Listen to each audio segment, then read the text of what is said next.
poder fazer menção da palavra do Senhor neste lugar. Já pude perceber a glória de Deus em nosso meio. Trago um abraço do meu pastor local, que também é meu esposo, dirigente de uma das congregações do Ministério de Jardim Colorado, ali em Linhares. E também um abraço do meu pastor regional, pastor Clemildo Muniz, que tem ali nos pastoreado na região de Linhares, do ministério a qual eu tenho pertencido neste momento. E eu quero aqui expressar minha grata alegria e gratidão ao casal, né, que eu vi eles louvando aqui. Eu passei já 2 dias com eles, mas eu vejo assim, um puxa um hino, um puxa o outro dentro de casa, mas eu não tinha visto ainda essa coisa de ministério. E eu vou dizer para vocês, eu fiquei apaixonada, achei muito bonito, que Deus possa abençoar, amém? Porque eu e o meu esposo, nós temos ministério na palavra. E eu acho muito bonito, o irmão Lucas até se emocionou, glória a Jesus. Tá? Achei muito lindo e vou orar ao Senhor para que Deus preserve e acrescente cada dia mais. Porque eu sei que é necessário, né? A trajetória até aqui tem sido de muitas lutas. Amém? Mas grandes coisas ainda tem o Senhor para fazer, irmão Lucas. Porque quando você colocava a mão na mão da tua esposa enquanto vocês louvavam, Deus me fazia ver descia do céu um envelope com documentos dentro. E aquilo que nós conversamos lá na praia, o Senhor está dizendo, está colocando nas tuas mãos. Porque Ele é Deus que contempla o teu coração e sabe que tu és fiel naquilo que tu fala. E o propósito que tu fez, Ele tem aceitado e tem assinado embaixo. E Ele vai fazer conforme está no teu coração. Louvado seja Deus. Êxodo capítulo de número 4, verso de número 2. Glória a Jesus. Aleluias. Êxodo 4, somente o verso de número 2. O Senhor nesta noite vai falar não para um público e nem para uma plateia, mas para um rebanho que está ferido. Este lugar tem sido como um recarregador de baterias. Eu sentei aqui e o Senhor falou, olha para a face deste povo, porque aqui tem muitos servos e servas, profetas e profetisas, homens e mulheres de Deus, que estão gemendo por amor ao ministério, por amor à obra, estão feridos, mas hoje o Senhor tem resposta para as ovelhas do Senhor. Êxodo 4:2 eu vou estar lendo e os irmãos não somente me acompanhem. Perguntou-lhe o Senhor, que é isso que tens na mão? Respondeu-lhe Moisés, um cajado. Tome o teu assento, tenha liberdade, adore ao Senhor, fale com teu Deus em espírito, porque enquanto você fala em espírito com o Senhor, somente o Senhor contempla o que está na nossa mente e esquadrinha os nossos corações, e somente Ele pode revelar aquilo que você fala com Ele em oculto e em silêncio. O livro do Êxodo é a continuidade do livro do Gênesis, porém 200 anos depois está então aqui inserido uma história bastante interessante, que inicia-se com uma família de José. José, no capítulo 49 do livro do Gênesis, ele desce e ali toda a família de José é estabelecida. José é levantado como governador do Egito, um homem de autoridade. Capítulo 49, ele desce à sepultura, mas ali então dá-se a iniciativa de uma opressão sobre o povo hebreu dentro da nação do Egito.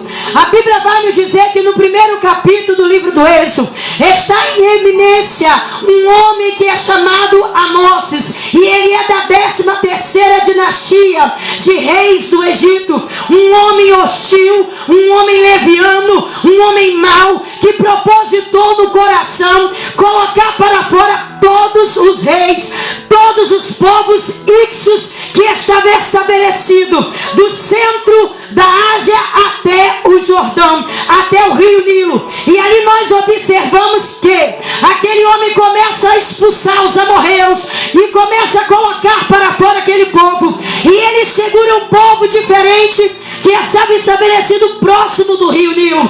Aquele povo era um povo rico, um povo numeroso, um povo trabalhador, um povo inteligente, que tudo que colocava a mão prosperava. Aquele homem então usa de astúcia, levanta opressores para estar colocando sobre eles, e eles vieram a estar trabalhando como trabalho escravo. Deixaram de ser o povo que estava em eminência na época para se tornar escravo, para edificar cidades e casas para Faraó. E a Bíblia nos relata que 2 cidades foram edificadas pelo povo hebreu: a cidade de Pitom e a cidade de Ramses, que eram as 2 cidades armazéns, a qual eles levaram para frente a ideia do governador hebreu José, que havia necessidade na sua época de estar armazenando alimentos por causa dos 7 anos de pobreza, 7 anos de escassez, 7 anos de miséria que abateu-se sobre a terra. Deus levantou José então como um provedor, e eles viram que aquele povo era diferente, e então edificaram 2 cidades, a cidade de Pitom e a cidade de Ramses, para estar estocando alimento, para que se houvesse uma nova seriedade de alimentos, digamos assim, uma nova assolação de fome na terra, o Egito estivesse provido de alimento para si e para as demais nações. E a Bíblia vai dizer que neste encampamento dessa história nasce então um jovem chamado Moisés. Este jovem, ele nasce, todo mundo já conhece a história. Eu não quero me prender na história de Moisés, mas a história de Moisés é interessante, porque por trás de um homem de Deus tem uma história, queridos. Por trás de uma mulher de Deus tem uma história. E a história de Moisés, ela é diferente desde o princípio, porque um casal se casa, logo eles querem ter filhos. Eles já tinham outros filhos. Moisés, ele era um dos mais novos, para não dizer o mais novo daquela casa. E quando ele nasce, aquele homem decreta uma responsabilidade que não era somente dos carrascos, mas de todos os moradores do Egito.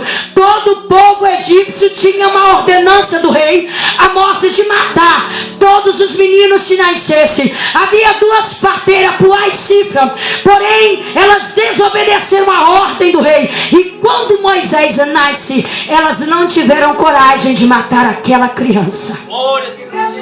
E quando o rei questiona e disse: olha, por quê? Você não tem matado os meninos hebreus. Ela disse: as mulheres hebreias, elas são diferentes. Aleluia! As mulheres de Deus não são como as mulheres daí de fora, não. Mulher de Deus não aceita perder batalha. Mulher de Deus vai para o joelho. Mulher de Deus vai para o jejum. Mulher de Deus vai para a oração. Mulher de Deus paga preço. E a mãe de Moisés pagou o preço para que o Senhor viesse honrar o teu filho. A Bíblia vai dizer que ela faz uma pequena arca, betuma por dentro e por fora, coloca o teu bebê de 3 meses. Interessante é que ela conseguiu esconder um bebê até 3 meses. E os 3 primeiros meses de vida de uma criança são os piores meses que a mãe passa com uma criança, porque a mãe não dorme à noite. A criança sente cólicas. Eu não sou mãe, mas eu busquei entender porque é que as crianças choram muito nos 3 primeiros meses. Passa 9 meses dentro da barriga da mãe, alimentado somente pelos nutrientes que é ligado do cordão umbilical da mãe ao cordão umbilical da criança. Ela não respira, não tem contato com oxigênio. Ela então respira pelo líquido amniótico que está dentro do ventre da mãe, dentro do útero da mãe. Ali ela é como um peixinho, ela não mastiga, ou seja, o seu estômago nunca recebeu alimento.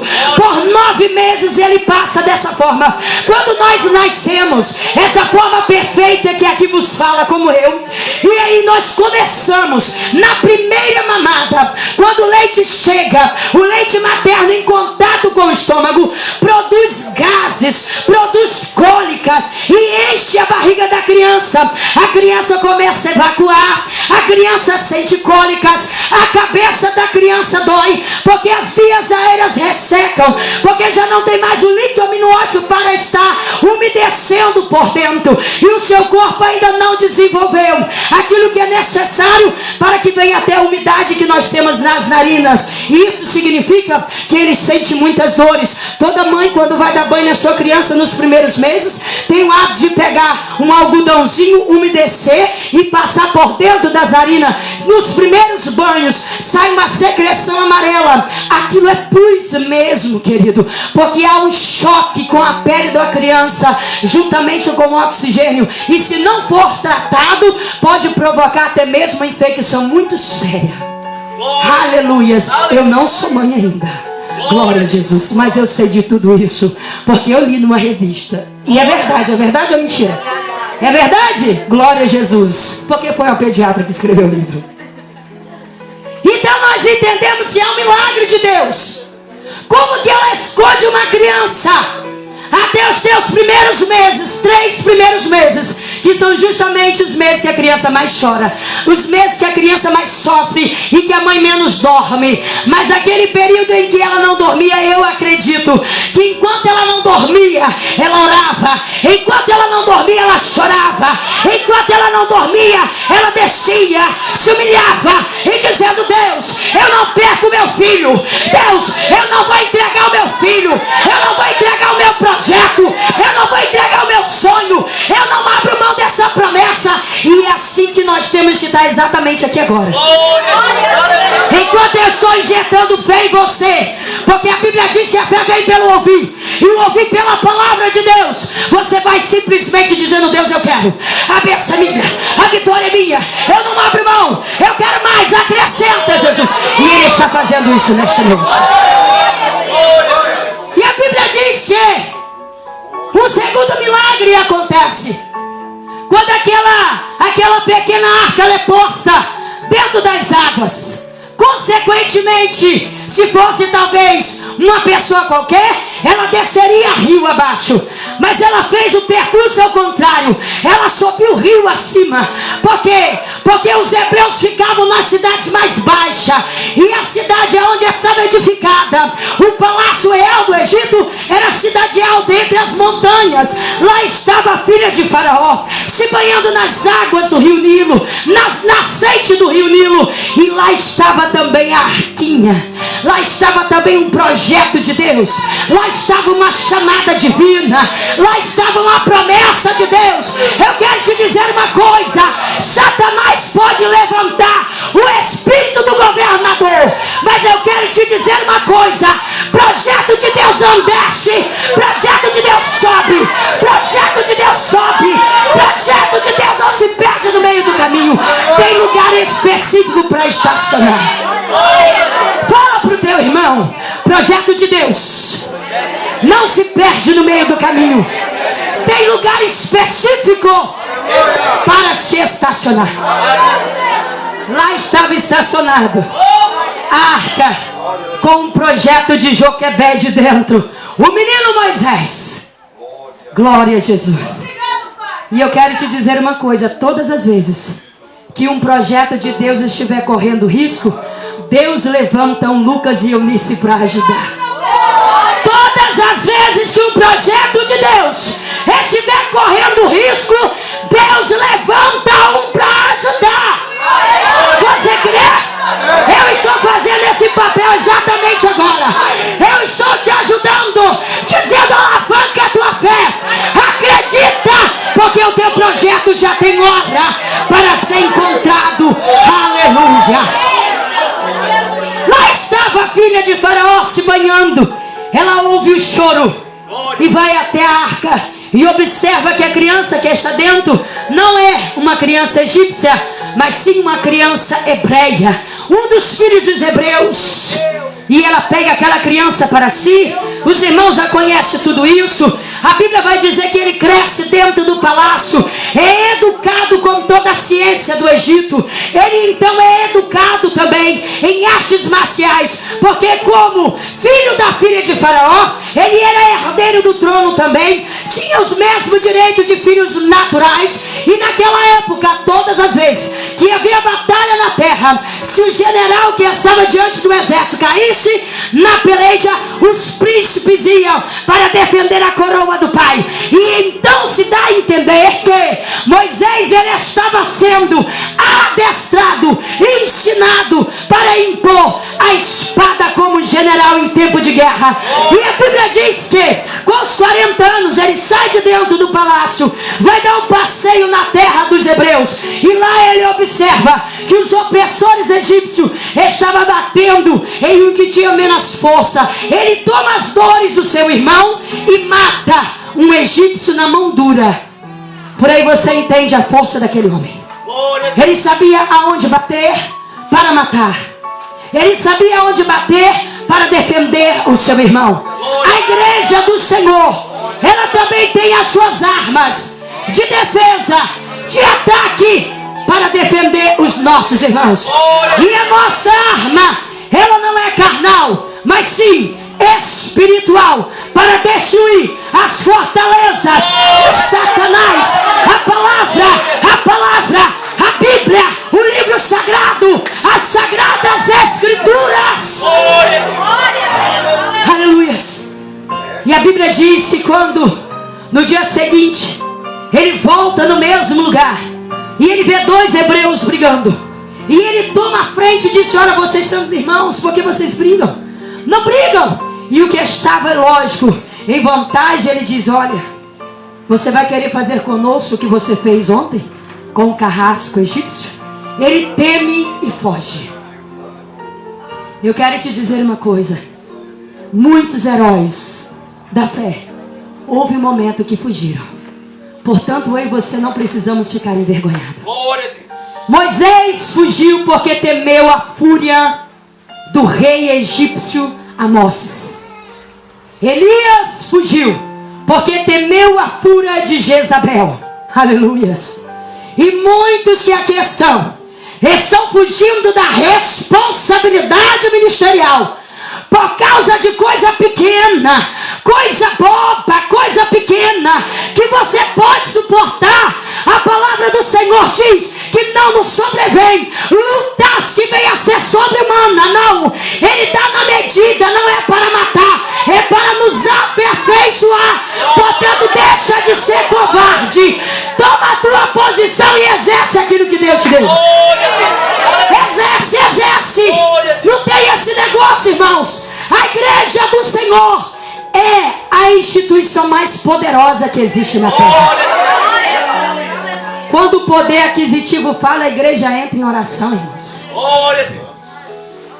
Quando o poder judiciário falha, a igreja dobra os joelhos. Quando os ataques satânicos se levantam, a igreja clama ao Deus de Abraão, ao Deus de Isaac, ao Deus de Jacó, Deus de história. O nosso Deus é um Deus de história, e Ele quer fazer história com você nessa terra. Ele quer escrever uma nova história para você nessa cidade, nesse estado e nesse país. Aleluia. Ele foge. 40 anos passa. Agora Moisés já tem 80 anos. Um homem maduro. E no capítulo de número 4, aleluias, nós vamos observar que o Senhor, Ele começa a conceder a Moisés, após apresentar-se a ele visivelmente no monte Horebe, através de um fogo que não consumia uma sarça. Ele contempla a glória de Deus pela primeira vez. Existem muitos servos de Deus que até aqui está como Moisés, antes do capítulo 3 do livro do Êxodo. Ouviu falar do Deus de Abraão, do Deus de Isaac e do Deus de Jacó. Mas eu quero te dizer que hoje é o dia da virada, é o divisor de águas. Você não só vai ouvir falar, mas você vai contemplar a glória de Deus. Você não só vai ouvir falar do Deus de história, mas Ele vai fazer história com você nesta cidade. O meu Deus está me dando autoridade para liberar a palavra profética sobre a vida de mulheres de Deus que estão abatidas, desacreditadas, cabisbaixa, Deus manda te dizer: levante a tua cabeça, porque aqui não é o teu descanso, longa ainda é a tua caminhada. A nossa irmã de blusa verde ali atrás, levanta a sua mão, aleluias. Longa ainda é a tua caminhada, de calavácia, manto de calamanto, aleluias. Glória a Jesus.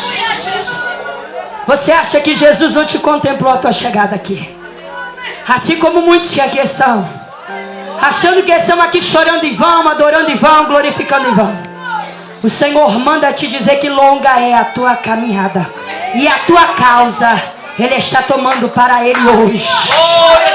Aquela causa que você fala que não tem jeito, sabe qual? É aquela mesmo. Ele está intervindo neste negócio, na tua casa, na tua vida, mudando o quadro, mudando a história, mudando a situação, porque Ele é Deus. Deus está aqui, querido. Quando o Senhor, Ele desenvolve uma conversa com Moisés, Moisés começa a dizer: Deus, eu sou pesado de língua. Tem muita gente assim. Manda outro porque eu não tenho condição. Manda outro por isso. De A a Z tem desculpa para tudo. De A a Z tem desculpa para tudo. Isso você sabe, né? É.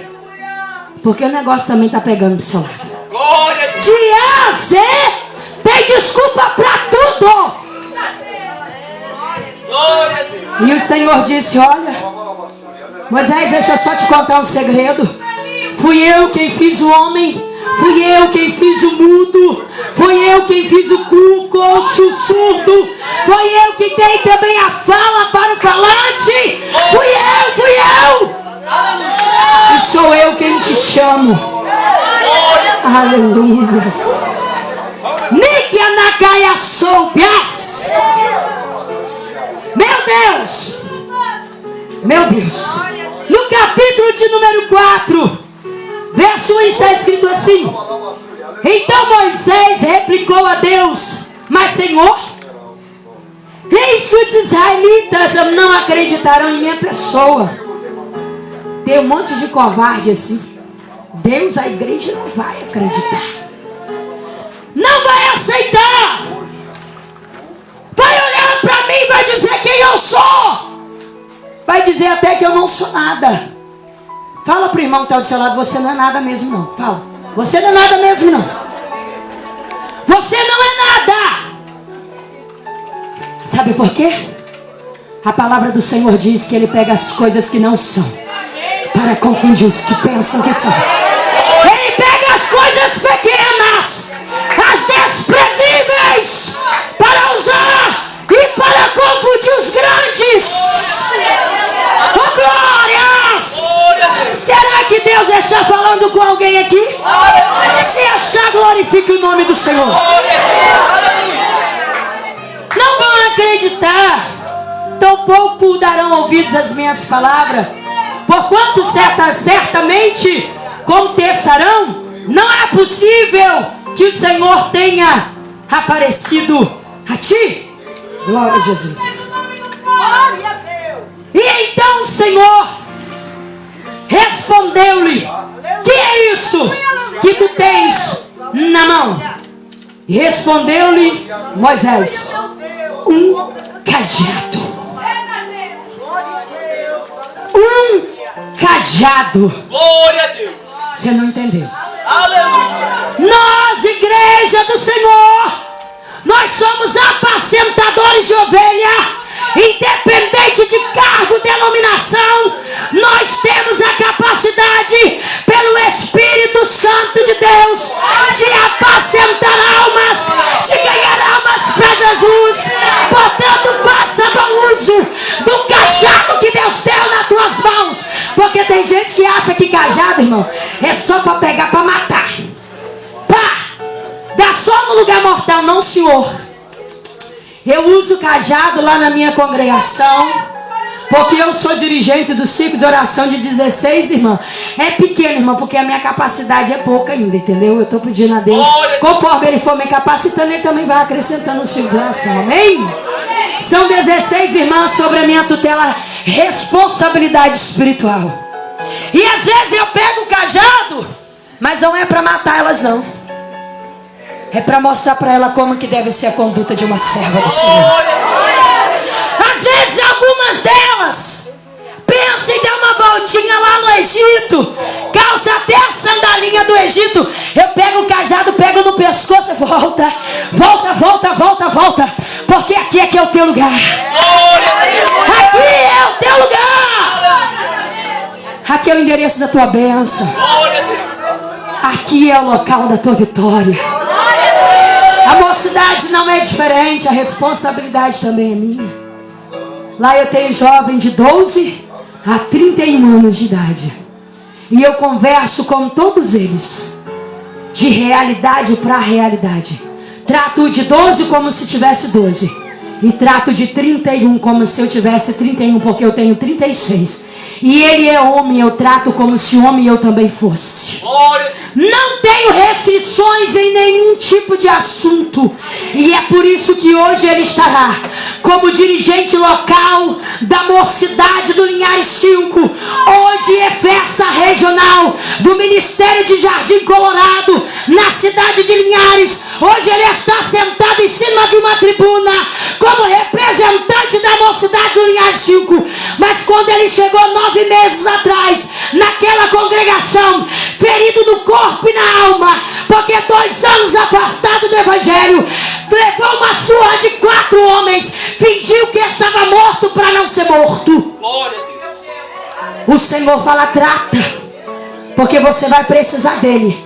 E eu estou precisando, porque era para eu estar lá, sentada na tribuna, porque é festa da mocidade. Mas eu passei o bastão para ele e falei: vai lá, Alex, Deus é contigo, você é homem de Deus. Representa a mocidade da tua igreja e seja homem. Glória a Deus. Aleluia. Cajado, irmãos, não é só para bater, é para chamar para perto e para mostrar o caminho também. Porque o cajado é como um cabo de guarda-chuva. Ele serve para bater na cabeça, mas ele serve também para poder pegar pelo pescoço e trazer de volta. Glória a Deus. Aleluia. E também serve para poder trazer para perto. O que é que você tem na mão, irmã? O que é que você tem na mão, irmão? O que é que você tem na mão, jovem? É um cajado, faça bom uso dele. Porque no texto que agora nós acabamos de ler, o versículo anterior, ele tinha dúvidas de que alguém acreditaria que Deus havia aparecido para ele. Mas aquele mesmo cajado seria usado como prova que Deus não só apareceu, mas tinha dado para ele autoridade para fazer sinais no Egito. Você não entendeu aquilo que Deus te entregou. A tua chamada, o teu ministério não é somente para Deus se manifestar para você, mas é para Deus mostrar para aquele que estiver à tua volta que através do teu ministério Ele fala sinais na terra. Aleluia. Eu convido a igreja a se colocar sobre os seus pés. Aleluias. Eu quero pedir a nossa irmã Claudelice para estar ministrando aquele mesmo louvor nas mãos de Deus. Oh glória, oh glória. É nas mãos de Deus, a mão certa. Glória a Jesus. O dirigente está dizendo que você pode vir aqui à frente. Mas se você tomar essa atitude de vir aqui na frente, venha com fé, em nome de Jesus. Venha com fé, venha com fé. Glória a Deus. Oh glórias! Louvado seja o nome do Senhor. Glória a Deus.